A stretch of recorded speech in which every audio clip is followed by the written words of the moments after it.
Hello, I'm Jeanne Meserve, and we are marking an important anniversary. 20 years ago, three men embarked on a journey to the International Space Station, where they became the first full-time inhabitants. We are now marking 2 decades of habitation, cooperation, and investigation.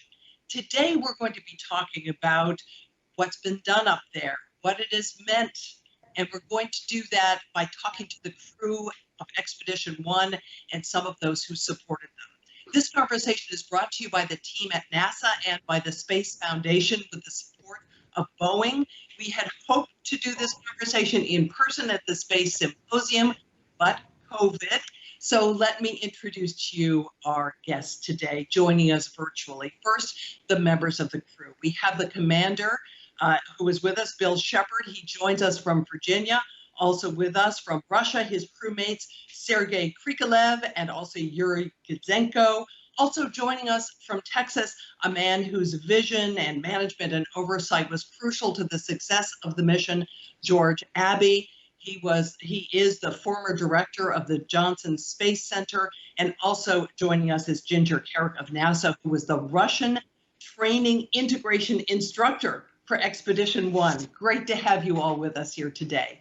George Abbey, I'd love to start with you and get a sense of what you hoped for from this mission. What was your goal? What did NASA think it would get out of this?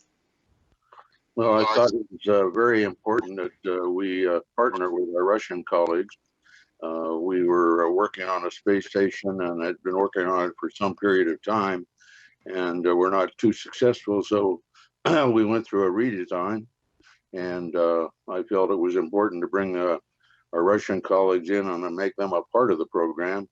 And actually, the program started with the shuttle Mir, which was the Russian space station. And that gave us an opportunity to get some experience on space stations, as we were not flying a space station. And we were able to work with the Russians and do that on the Mir program, at the same time partnering with them on an international space station. And it was turned out to be an excellent partnership, and I think our success was really in a large part due to the fact that we had that partnership. And so as we worked and flew the Shuttle Mir program, we were looking ahead to the International Space Station and finally being able to get that first element up, and then of course get the crew up, which came about a year and a half after that first element went up. So I was looking forward to that day, and with great expectations and great hope that we would finally get the program underway and get that first crew up there, which we did. And we were fortunate to have all three crew members with us this morning. And I wanted to ask you about these three crew members. Why were these three picked for Expedition 1? Well, I think they were picked based on their experience and their backgrounds. We wanted to make sure that first crew was an experienced crew, and it was going to be a first time in space with the space station. And we wanted someone who had been up there before and also could work in that environment, and if there were problems, could deal with them. And we selected a crew where we had high confidence with the three crewmen that they would be able to do that. And that turned out to be certainly the case. And we were fortunate to have all three of them up there as we went through that first step on Expedition 1. Ginger, you ended up working with these guys for years, getting them ready for this mission. Would you agree this was the right combination of personalities and skills? Oh, absolutely. From day one, you got to remember, this is the first time we were training a crew for the space station. So we were building it as we went along. And all three of the crew members were quick to identify gaps in the support plan that we had put forward, not only for training, but for operations. So they were the perfect people. It took the courage for them to step out and try to establish a new training paradigm, a new operations paradigm, and they proved to be successful once they executed their mission. Sergei, I'd like to ask you and Shep both. You were both come out of a military background where you were trained to view one another as adversaries. here you're put in a situation where you're going to interact cooperatively. Was that a difficult transition, or did that come naturally to both of you? Sergei, why don't you go ahead? Okay.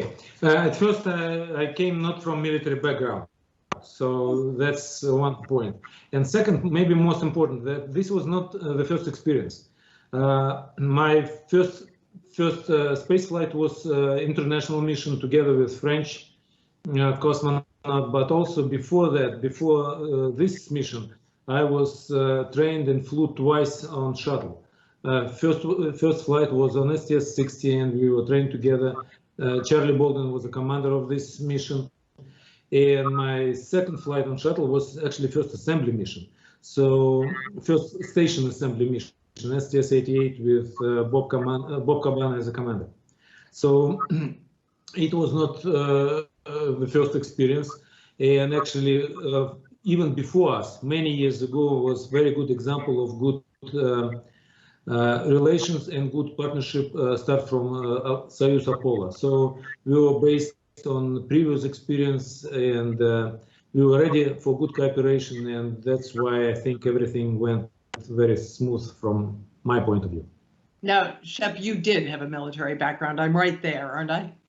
Yeah, actually, Yuri and I were really the two military guys. Jumping way ahead in the answer, one of my most interesting moments with Yuri in space was looking at the Earth, and he was saying, okay, I was a MiG-21 pilot and I was stationed here, and half an orbit later I would say, okay, I was a Navy SEAL and we were here and here and here. And that was a really interesting dialogue. But I think my personal interest in being part of this crew was to try and put the space station on the footing of either the early space voyages where we did not have a lot of contact with the ground, and that seemed to me to be much more like being on a ship or a submarine than flying an airplane. So NASA had a shuttle program which was basically airplane flying, and I thought we were doing something different with space station. That's why I really wanted to be in the first crew. I went to Russia. I had certain views on how the partners should interact, and fortunately Yuri and Sergei helped me maybe change my views quite a bit on what I thought was the right way to do things. And so I was really fortunate to have both those guys on the crew because they taught me a lot. Yuri, from your perspective, what was the biggest challenge here? Was it one of language? Was it one of culture? Was it the technological integration? С вашей точки зрения, Юрий, что было наиболее сложным? Я по-русски отвечу. У нас было, конечно, много в плане подготовки этому полету у нас. Оля, будешь переводить или как? Yes, we had some difficulties as we just started training for the mission. И это даже были трудности не вот между нашим вот какими-то отношениями деловыми, дружескими, а именно то, что во время нашей подготовки одновременно создавалось таких у нас 13. We are breaking up a little bit here. Юрий, скажите, пожалуйста, еще раз, потому что последние ваши фразы не было слышно. Ну, у нас не было во время нашей подготовки нормальных учебных условий. У нас не было 13 уроков.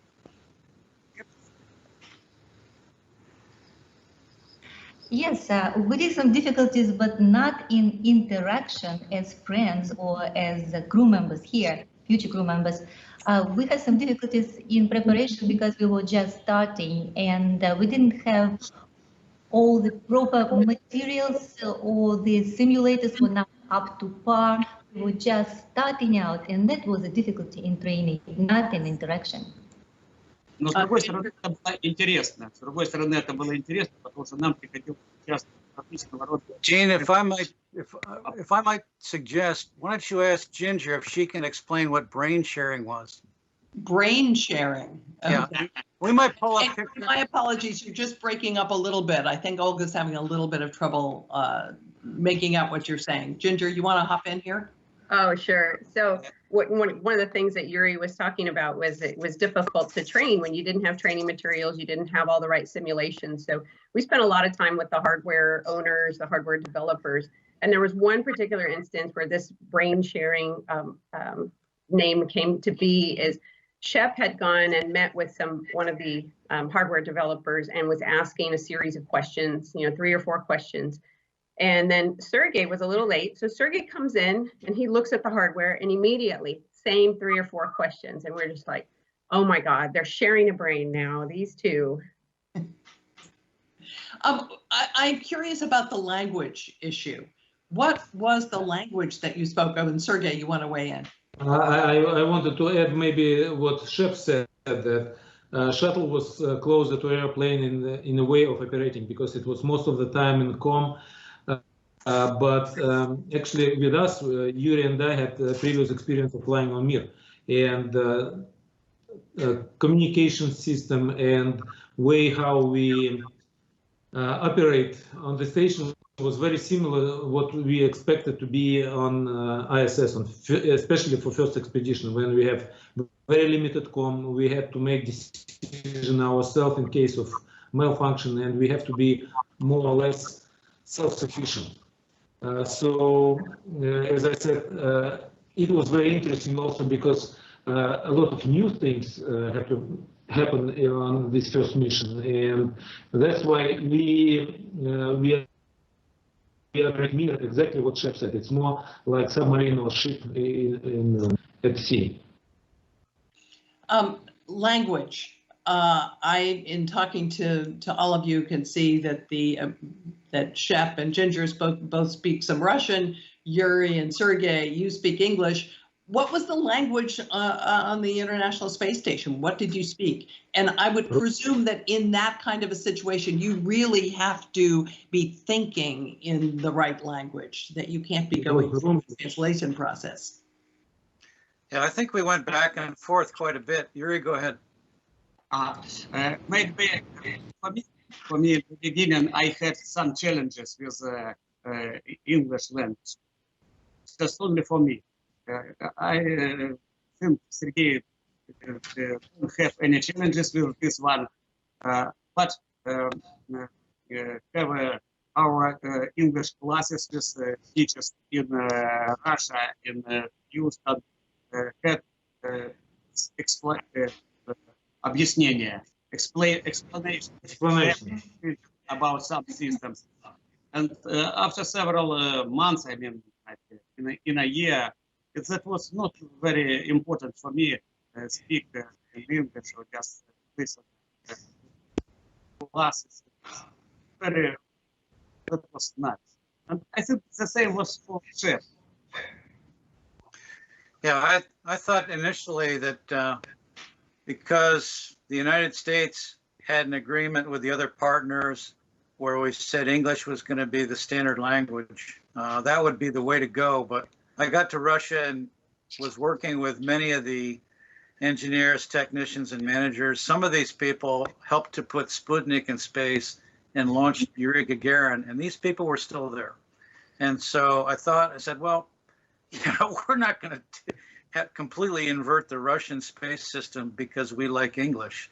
But even beyond that, in order for, it's not enough to know what the Russians did. The key element of making the space station work was to understand why the Russians approached problems a certain way.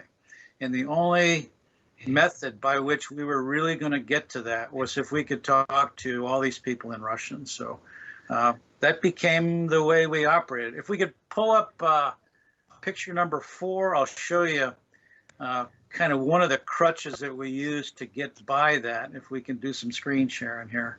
Yeah, what this is going to be a picture of me in one of the training mock-ups, and a big sheet of paper to the right is a a big schematic drawing of the air purification system that I'm working on.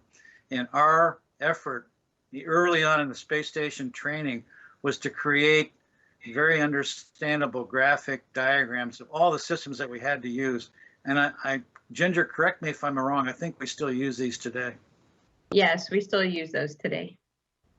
And for me, that was a big help because a lot of times I could go through class and I could look at the diagram, and even if I didn't get 100% what the instructor was trying to teach us, I could make sense out of it by referring to the diagram.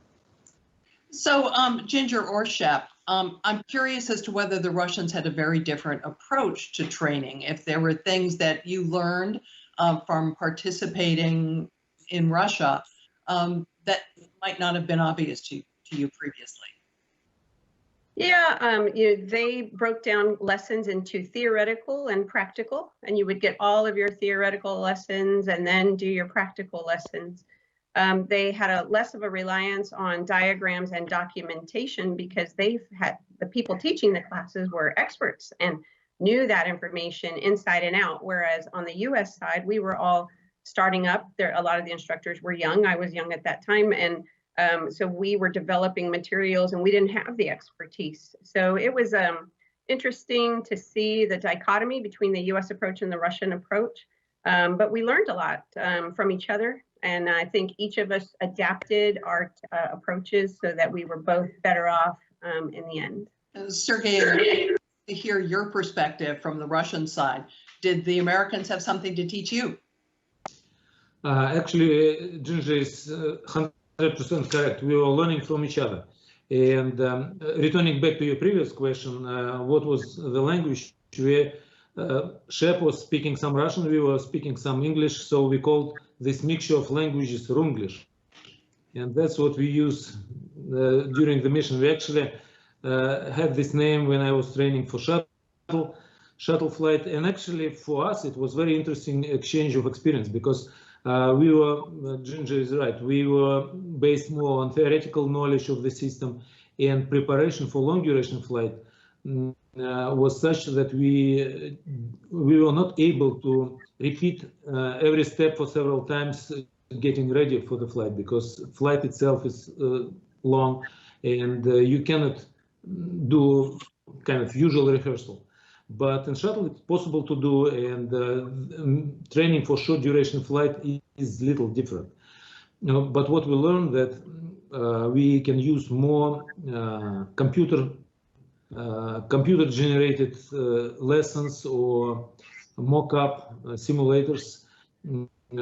Before that, computer was not as available, and we had to have all this diagram in our head. We had to understand how system worked, and it actually had some advantages, because if you are working in stressful environment in a limited amount of time, sometimes it's better to have everything in your head, although it's more difficult to build up this knowledge. But as we said, we were learning from each other. We tried to share our experience of mere missions, and we were learning from all this computer supported training from US side. And I think at the end, now we have some kind of mixed system of training crew for now. Actually, maybe one more difficulties we had in the beginning. No one exactly knew what kind of knowledge we will need in flight. So for this purpose, in case of this uncertainty, we had to have more information that we really needed, because no one knew how much information exactly we need. And I see now that training for subsequent missions, and especially now, allow people to learn only what they really need for the flight. In our case, we learn with some margin, and it was really interesting. Yuri, did you want to weigh in on what you might have learned from the American side? I agree with Sergei. И хочу еще раз повторить, что нам повезло. Мы не только учились, участвовали в обсуждении каких-то вопросов, связанных с станцией, с системами станций, как с американской, так и с российской стороны. Слушай, Юра, у тебя там динамиков нет рядом, потому что такое впечатление, тебя запирает сигнал. Посмотри, если динамики рядом есть, куда-нибудь в сторону их отверни от микрофона. Well, it was actually interesting to work together because we were learning from each other, and different approaches helped us to understand the station's best. George, was this exactly the kind of synergy you wanted to see come out of this international mission? Yes, it was. It really turned out just to be what I had hoped it to be. And we had worked with our Russian colleagues before on Apollo Soyuz, the first joint docking mission. And so I had confidence that we would be able to work with them, and it would really turn out to be a good partnership for us, and that we could learn from them, and hopefully they could learn from us. And between our two nations, we would come up with a great space station. And I think this crew made it all happen. Hey, Jeanne, one important point that Sergei touched on that I want to double down on. In Houston, we had extensive simulators for the shuttle, and the crew spent hundreds of hours in these machines. And quite often we would be sitting waiting for the computers come up because the sim had crashed. And it happened like twice a day. And it took about 30 or 40 minutes to reboot the computers and get everything running again. When I got to Star City and I asked the instructors there about their Soyuz simulator and how often they had to reboot it because it had crashed, the answer was, well, we do this maybe once a year. And so when I finished the space station and I came back to Johnson, I was trying to get the point across to senior management that the way the Russians design some things is really good, and we need to learn from this. Unfortunately, you know, space technology being what it is, we have a fascination, particularly in the States, with the most complex things we can build. I'm not sure that's the right answer. George Abbey, I have to give you a chance to respond to that. Oh, I think I would go along with what Shep says. I think the Russian design approach is a very good one, and they come up with very reliable equipment and very reliable systems. And I think we learn from them, and hopefully we can adapt some of those lessons and incorporate them into our spacecraft. But yes, I agree with Shep. Ginger, I'd love to talk to you a little bit about your feelings after working with these guys for years. They're about to take off. Tell me that story of what that was like and what you felt seeing them launch. Yeah, you know, I spent 4 years of my life wherever this crew was, that's where I was. If we were in Baikonur, Kazakhstan, looking at the service module before it launched, I was right there with them. If we were in Florida, if we were in Huntsville, Alabama, or Houston, or Star City, Russia. So we formed quite the bond. And so on launch day, I got to go to their launch, and it was a foggy day. And I remember watching them walk up the stairs of the launch vehicle. And as soon as that hatch shut, I started hyperventilating. And I know the spacecraft, I knew that they were going to be safe, but something inside me said, my family is going on a rocket, and I could not handle it. And one of the Russian high-ranking military officials noticed that, put his arm around me, and started parting the crowd to try to bring me to a closer view. And as he's doing that, he says, "Et the mama equipaja, et the mama equipaja." It's the mother of the crew. Get out of the way. And but he put me in a spot where I could watch them, and I was reassured that everything was going to be okay. But it was weird because, you know, we were a family of 4, and 3 of them were going to space. And so the 3 of you arrive at the space station. Love to get your first impressions. Sergei, what did you feel? What did you see? What did you smell as you arrived there? Actually, the service module of International Space Station is very similar to a core module of Mir Station mechanically. So the only difference I felt that we came to the station and it was very new, very clean, and not completely empty, but much emptier this space happened to be after several months of crew living there. So I remember we were discussing with designers on the ground that maybe the table we had in the middle of this big compartment can be not assembled as a full part, maybe only part of it can exist. But when we came, there was no table. We switch on lights, and the first thing we need to do is prepare our TV downlink to have a teleconference from the station.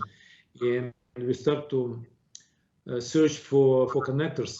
And it was typical operation, but it was very memorable. Switching on light for the first time when we came to almost dark station, switching on light, and it became very light. Hot water. And trying to make hot water, because for 2 days we were flying on Soyuz. We had only snacks and cold food. So we knew how the system is built and start to activate hot water to have hot drink on the station. Right, Yuri is right. Yuri, the job of your crew primarily was to set up house on the space station. Can you talk to us a little bit about that, what you had to do when you got there, besides getting hot water for something to drink? Вначале я хотел бы сказать, что когда мы пристыковались, мы не сразу открыли люк на станции с Сергеем. Когда проверили герметичность, начали открывать люк, а он не открывается. Его присосало. Мы минут, наверное, 5, там упирались ногами. Думаем, как же так, прилетели, а на станцию попасть не можем. Well, first I want to say that when we just got there, we were not able to open the hatch right away. We had struggle with Sergei, with our legs, with our arms for maybe 5 minutes. And we were thinking, how come? We just arrived to the station, but we are not able to get in. А когда мы попали уже на станцию, вот как Сергей сказал, включили свет, подогрели воду, туалет расконсервировали. И я помню, как шеф сказал, ну все, свет есть, вода есть, туалет есть, жить можно. And when we finally opened the hatch and we got in, as Sergei said, we turned on the light, we got some hot water, we activated the toilet. And I remember chef said, now we can live. We have light, we have hot water, and we have a toilet. Hey, Jeanne, jumping in again, I think history may forget our first cargo ship came up about 10 days after we arrived. And Yuri did a great job of docking it because it was supposed to find us automatically. But it came up and it was acting very strangely. And Yuri flew it in by hand. Maybe he can tell a little bit, Yuri and Sergei can tell a little bit about how that went. It was a pretty big deal. Yeah, it was unusual docking because, as Shep said, this cargo vehicle is supposed to approach and then dock in automatic mode.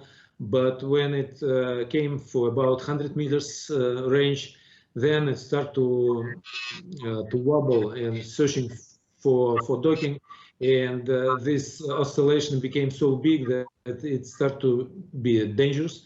And fortunately, we had opportunity to manual control it. So we had to switch to manual control, and Yuri was controlling it by hand controllers installed in the station. But next issue was that lens on the camera that was used for aligning the vehicle was fogged, and we didn't know what is this fog. Is it kind of glue?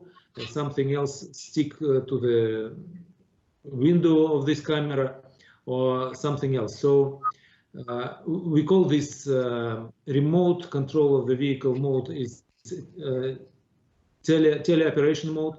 But the problem was that because Yuri cannot see station and target well, I was jumping to window, and we have what we said teleoperation mode, because I was looking out in the window, give some guidance to Yuri, and Yuri was trying to control it, try to use some image on the monitor and some information that he got from me because I was looking directly to approaching vehicle. So finally, we were able to keep this vehicle very close to the station, and on sunlight, this fog on the lens came out, and we were able finally to dock. But it was very unusual way of docking vehicle. But fortunately, we had very many layers of redundancy, and one of these layers worked out well, and we were able to do docking safely. And maybe Shep can add something, because he was monitoring and recording this, looking at us jumping to the control panel, to window and back. Yeah, I think it's one of the issues of, if you will, the culture. Russian designs put in many ways to get things done.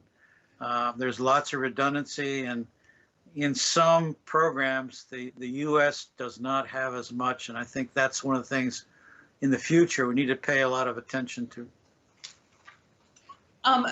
Shep, can you tell us what the average day would have been like? This was obviously an unusual day when you had this docking drama, but what about the average day? What did you guys do? Did you have assigned responsibilities? Did you all do a little bit of everything? How did it go? Well, I got to say that I don't think you could say we had an average day, at least not too many of them. But this was good because we were up there to get a lot of work done, and every day seemed to have its own set of challenges. We got up 6:30ish in the morning. I like to get a cup of coffee and read on the laptop or the printouts, kind of what the ground wanted us to do. But from then on, it was kind of free for all. The one thing I did enjoy was we got together around the galley table. Another story about that, but 3 times a day we made a point to have our meals together, and that was a big part of keeping everybody kind of on the same plan of the day. But I'll let Yuri and Sergei talk about their perspectives. Yuri, tell us what you thought. Yep.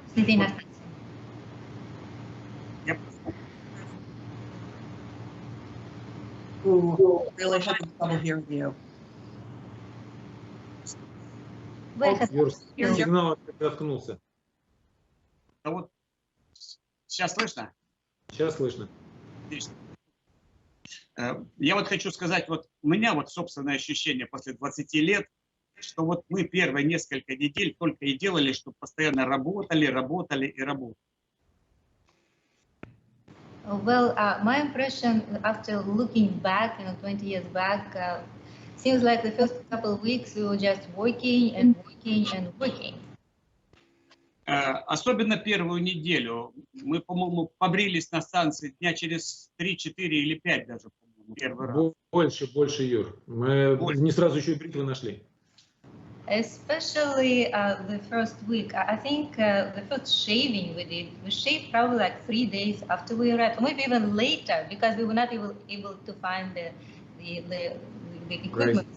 The razor. Но все равно это было очень интересно. But it was extremely interesting, very interesting. George, I'm curious if there ever was tension between what the United States wanted the crew to be doing and what the Russians wanted the crew to be doing. No, actually, there wasn't any of that kind of tension. I think having worked with the Russians on the Mir program, the shuttle Mir program, we had developed a lot of confidence in each other, and confidence when they made a decision that they exercised everything that needed to be done to make sure it was a good decision. And so really that those missions that we flew to the Mir and working with the Russians in their control center really gave us a good foundation for moving into the assembly flights and that first flight with the International Space Station. So initially on the shuttle Mir, we had some tensions, but that had been well worked out by the time we were doing this mission, the first mission of the International Space Station. Hey, Jeanne, I got to jump in on that because early on, the 2 control centers, flying the ISS was kind of new for both of them.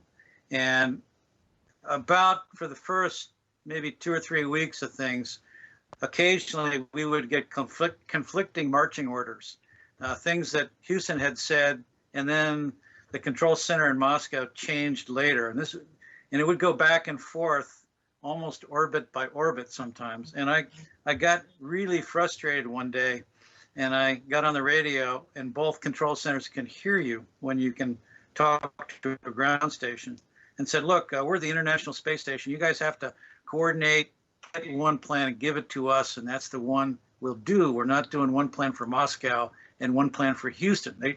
They just needed that little reminder, and I was happy to give it to them.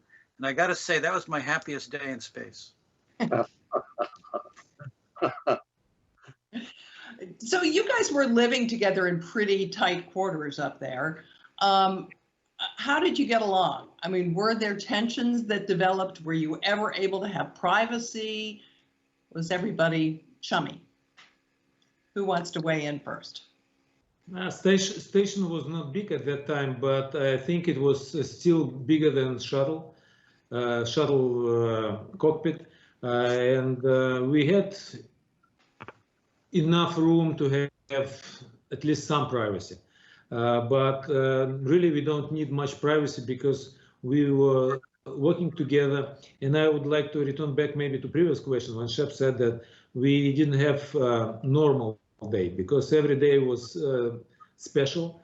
And I also remember another interesting thing when we were still on the ground preparing for the flight, and we were shown tools we are going to have on board the station.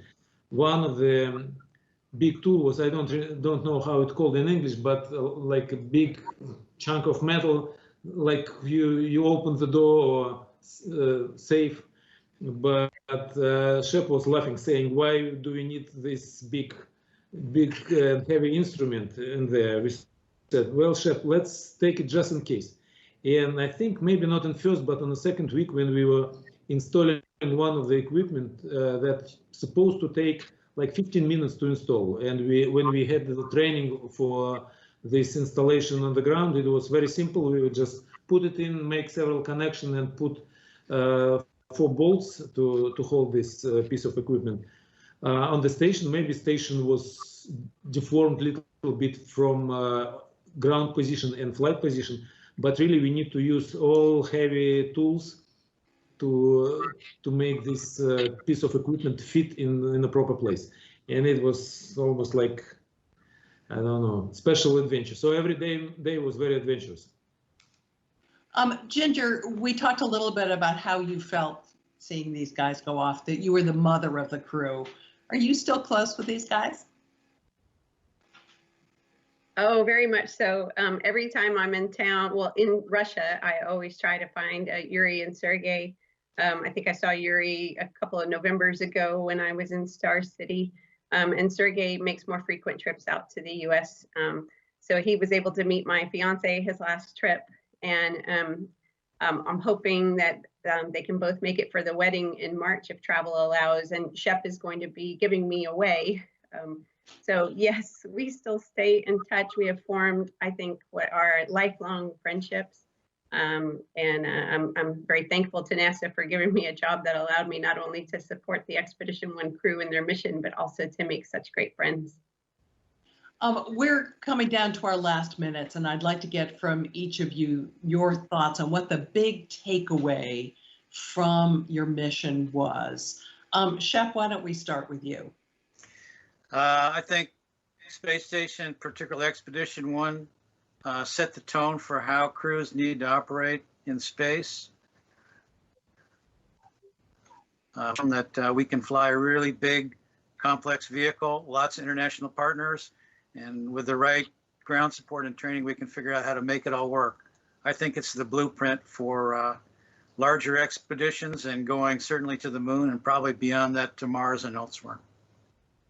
Yuri, big takeaway from the mission?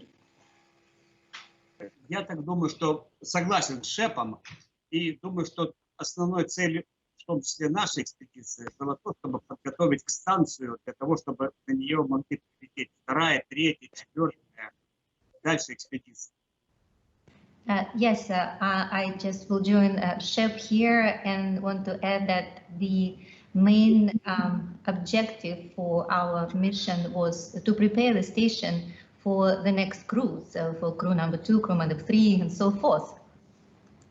Хочу сейчас добавить, вот сейчас на борту станции 63-64 экспедиция, 63-я вот сегодня будет расстыковываться и спускаться сейчас в Землю. And I just wanted to add that right now on the station we have already crew number 63. This is mission number 63, and 64 there as well, and 63 is going to land today. 64 missions. Sergei, your thoughts on reflecting on your mission? Well, as we said at that time, that goal of our mission was to make station alive, because when we came, most of the system was shut down, some of them was not even installed, and some of them installation and activation of the system was life critical. So if we wouldn't be able to do this on time, we had to stop mission early and return back home. So we, as a crew, we need to be very reliable, and I think our crew was able to do what we were supposed to do. But I think our goal was not only prepare station for future experiments. I think space station program itself is very big and interesting technical experiment. What we did on Expedition 1 was big technical experiment because we were put some things together. We were activating them in unusual situation. As we said, some of the hardware never met each other on the ground, and we had to install it in space for the first time, and not every time it was smooth. So I think it was a very interesting technical and organizational experiment. And the result of this experiment we are using up to now, and as Yuri said, 63 and 60, Expedition 63 and 64 is flying now. So result of our first technical and organizational experiment was successful. Ginger?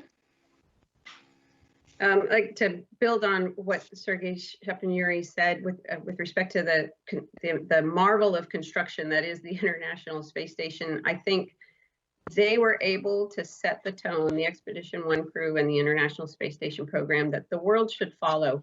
You know, when you look in the news today and you see our countries not getting along or other countries not getting along, and yet when you work on a common goal, even if something as complicated as the International Space Station, we have proven to the world that when you're joined in a common goal, that you can accomplish anything. So I think the ISS should be the model for how the world should be getting along, how the world should be making bigger and better things together.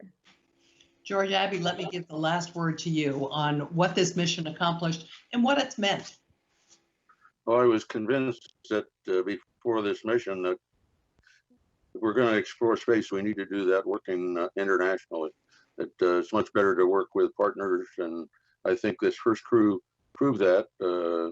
As Sergei was saying, we had components and systems that were built all over the world, and they came together for the first time in space, and this crew was able to deal with them and put them together and make them all work.